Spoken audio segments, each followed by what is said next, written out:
Welcome back to Movies TV Mad. You can follow me on Twitter at Movies TV Mad, and welcome to Tuesday's edition of the DCEU Daily. Today we are going to be talking about my final crisis DCEU theory. Later on we take a listen to an interview with Jordan Alas, who plays Jonathan Kent, a junior Superman's son in Superman and Lois, where he talks about keeping the show away from Arrowverse. I thought it was a very brave thing to say. It was amazing. I will be playing that interview for you later on. It's not a long one, but it's a very interesting talking point. First, I'm going to read you an article. I want to display to you a great example of what's going on at Warner Brothers right now under the leadership of Discovery and Zaslav. Right now, this is what's going on. Zaslav is the department head of every single Warner Brothers Discovery department. That's what he's decided to do.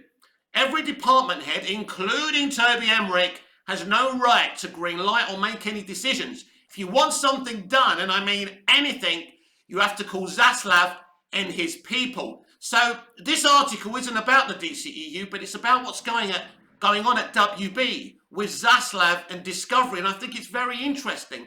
And it is pertaining. It does give an example of what could be going on over at the DCEU right now as well. Let's give it a read. WB boss reportedly mad at reason Clint Eastwood's new movie was made by Mike Jones of Screen Rant. New Warner Brothers Discovery CEO David Zaslav was reportedly angry that Clint Eastwood's Cry Macho was greenlit, despite some initial reluctance.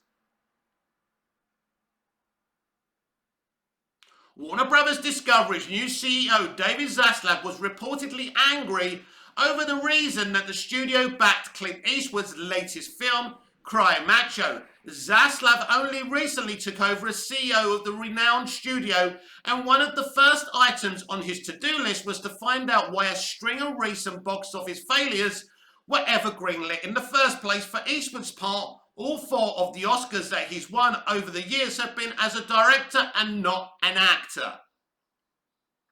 Yet, even with Eastwood's highly successful transition from actor to filmmaker, his last 2 films have failed to turn a profit. This is a particularly big deal for someone of Eastwood's stature, marking a significant turn from the early 2000s, which were arguably the heyday of his directorial career. Now at the age of 91, Eastwood has been a major part of Hollywood for decades now. His rise to fame as an actor received a considerable boost from his early work with famed Italian director Sergio Leone. Together they made 3 films in the spaghetti western genre, the likes of which are considered classics today. However, in 1971, Eastwood took his first steps as a filmmaker with the thriller Play Misty for Me, ultimately delivering his own western, High Plains Drifter, in 1973. And while Eastwood's status as a Hollywood icon remains quite firmly intact, the recent changing of the guard at Warner Brothers Discovery promises new priorities for the studio. As the Wall Street Journal reports, during his first meeting with Warner executives, CEO David Zaslav apparently wasted no time in getting to the bottom of some important issues. One such issue came after executives admitted that they didn't think that Cry Macho would turn a profit. Zaslav asked why the film was greenlit, if there were reservations about its chances for success, only to be told that Eastwood always delivered his films on time and under budget. This didn't sit well with Zaslav, who responded, "We don't owe anyone any favors. It's not show friends, it's show business." So from this, you can already see what's going on. Because again, he's not from Hollywood. He's from Discovery, a reality television-based kind of television network, you know, a franchise, if you like. And basically, he and his company have been turning profits for years. So he knows what he's talking about, but he's not interested in, you know, oh, they've got the same DNA. Let's give them work. Like what's going on now. He's going to revolutionize Warner Brothers Pictures and Warner Brothers Discovery. To hear this is very exciting.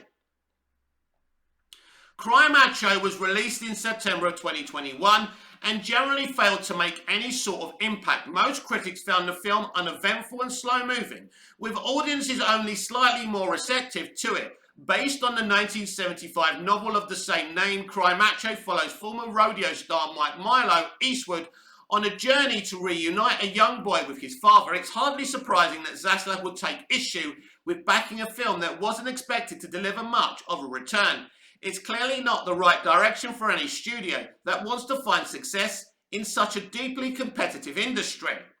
The industry has changed. You see, a film like this 20, 30, 40 years ago, even if it didn't turn a huge profit, they would be okay with it because it was about the art, right? And they knew there'd be blockbusters in the summer that would make money, that would make up for the artistic movies that didn't make much money. But now they literally want to make $1 billion a picture. It's a changing kind of aesthetic. It's disappointing, but this is where we are today. And Zaslav is absolutely right to be frustrated about this. Zaslav's apparent anger over Cry Macho also illustrates how he's pushing to create something new at Warner Brothers Discovery. For decades, Eastwood has been known as a filmmaker who does only one take, bringing his films in on time and under budget. However, times change and Eastwood's iconic status is no guarantee that he can still provide audiences with something they'll be eager to see. The fact that Zaslav recognizes this is a sign that he's ready to bring in a new era at the studio, the likes of which could very well spell the end of a creative partnership with Eastwood. But of course, we're not here to talk about the end or the beginning or the continuation of a continuing relationship between Warner Brothers, Zaslav and Eastwood, although it's very interesting.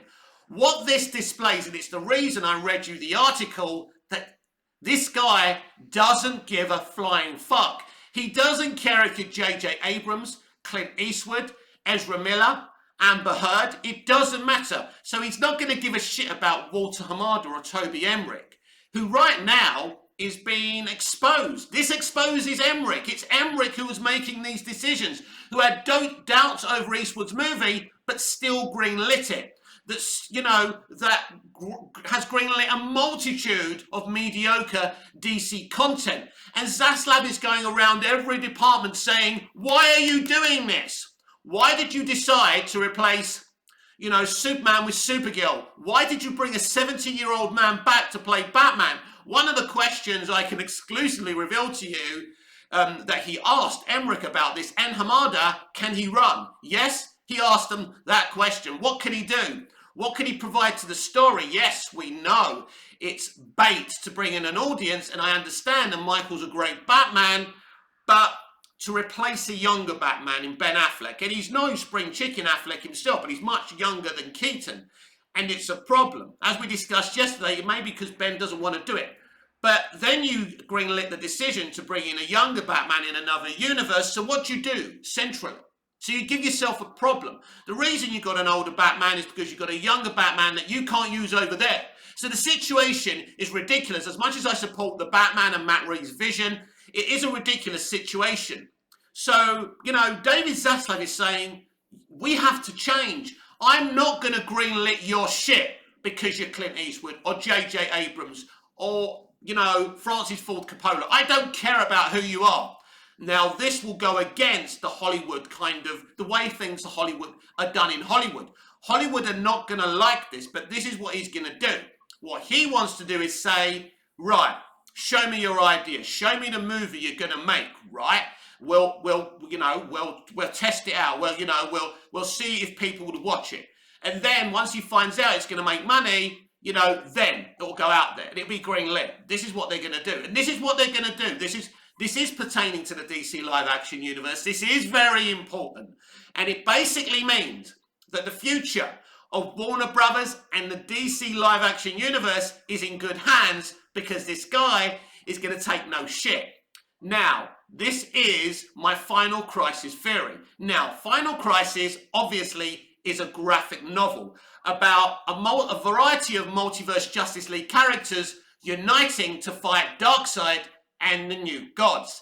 Now, Jim Lee had the idea to do this after the Flash movie. The idea was to give Snyder the opportunity to wrap up his Snyderverse storylines and then basically focus on the Hamadaverse.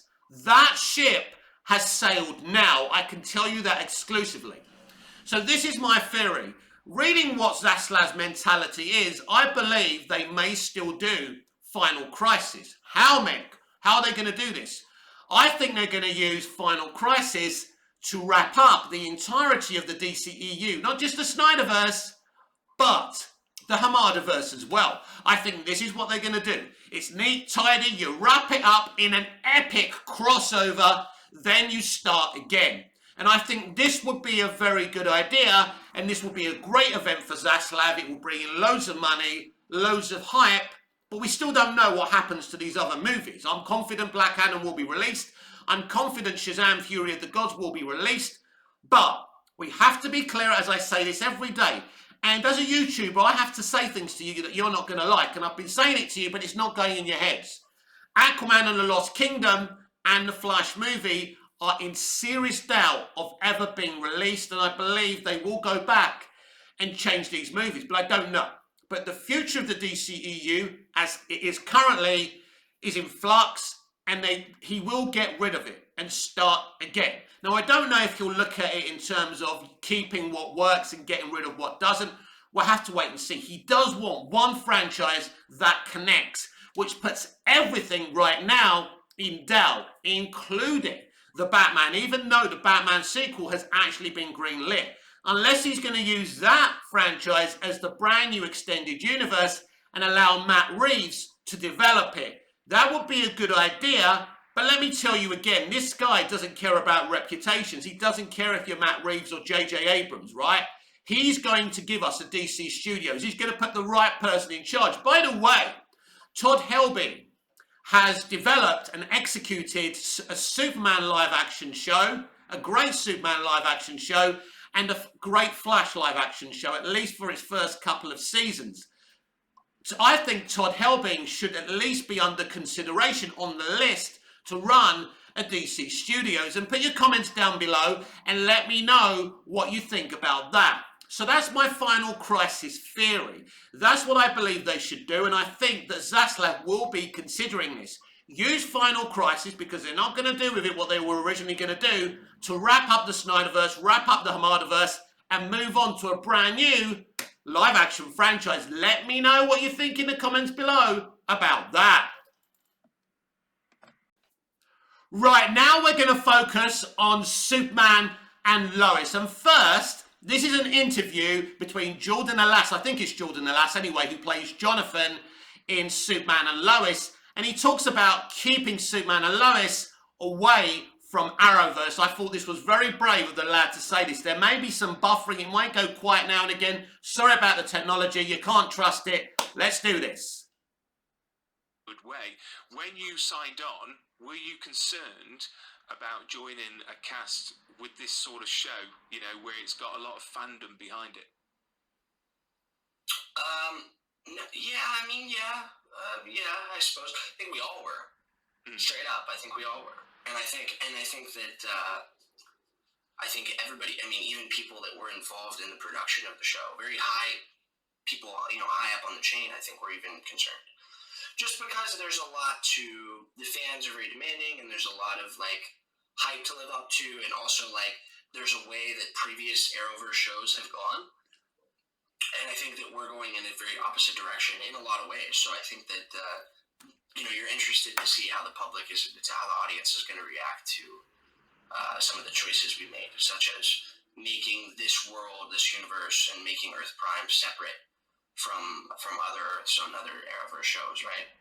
I think that that's something that a lot of people had questions about in the beginning. You know, well, where's Supergirl, and what about this? Are you guys going to have a crossover? Is this going to happen? And, you know, and sort of then Tom was like, no, like, this is not, like, this is separate. And, yeah, I think that confused a lot of people and made some people actually upset. You know, I think that people maybe wanted to see other characters from other Arrowverse shows on the show or vice versa. And so when they found out that this is kind of its own thing, I guess, you know, some people were a little upset by that. But it seems like really, I mean, some people were a little upset by that, but it seems like really, I mean, overall, the response for season 2 has been immensely. It's great. I'm getting recognized quite often, certainly more than I ever have before, and it seems like the show must be doing well. I don't know. I don't go online and like read reviews. I don't look it up, but it seems like it's doing well. So Well, that's brilliant. I think it's Jordan Alas, and I don't think Jordan Alas is or is that who plays Jordan? I don't know. Anyway, whoever this actor is, this is the actor who plays Jonathan, talking about connections from Superman and Lois and Arrowverse. Let me explain to you something. Warner Brothers have always taken Superman seriously, and they know how important he is. He's literally the embodiment of the American dream. He's old Hollywood, New Hollywood, and even though when they fucked him up and fucked him over, they understand how important he was. So when Greg Berlanti was developing this show, he brought in Todd Helbing because Todd basically launched the original Flash TV series, which is the best live action version of the Flash. Let's be honest about it. Those first 2 seasons were amazing. And I think even kind of Todd dropped the ball a little bit in the 3rd season, then he left. But ultimately, I blame the CW for that, not Todd. Todd is a genius, and that's why I was talking about him earlier, being on that list to run a DC Studios.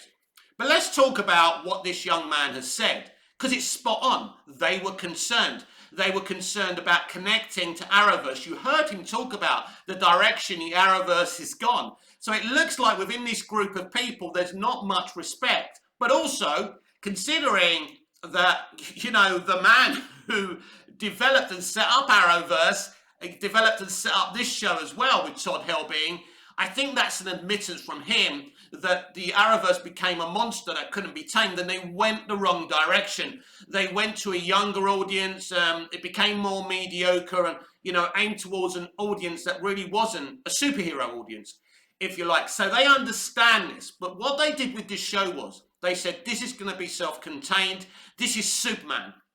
They've attempted to do Superman stuff before, in movies, it's failed or not done so well, and the audiences have been mixed. With Superman and Lois, most people admit it's a great show. So they've taken the very best of all the different live action iterations of Superman on the big screen and small screen. But then they've done something of their own. They've moved Superman and Lois to Smallville. They've given them these 2 boys. Now in the comics, there is a Jonathan Kent, but there isn't a Jordan Kent. So that's important to remember. And Jordan's got the powers and Jonathan hasn't. So it's a great setup. I couldn't agree more with what this young actor has said. He's right. The expectations, the hype, everything. Are we going to have a crossover? There's some people I talk to who just want to know about crossovers, not plots, not stories. Well, sorry, baby. This is Superman, and it has to be done right. And Superman and Lois has absolutely been done right. It's important to understand that I don't think I'm an authority on DC live action. I give you my opinion. I let you know what's being told to me by my sources.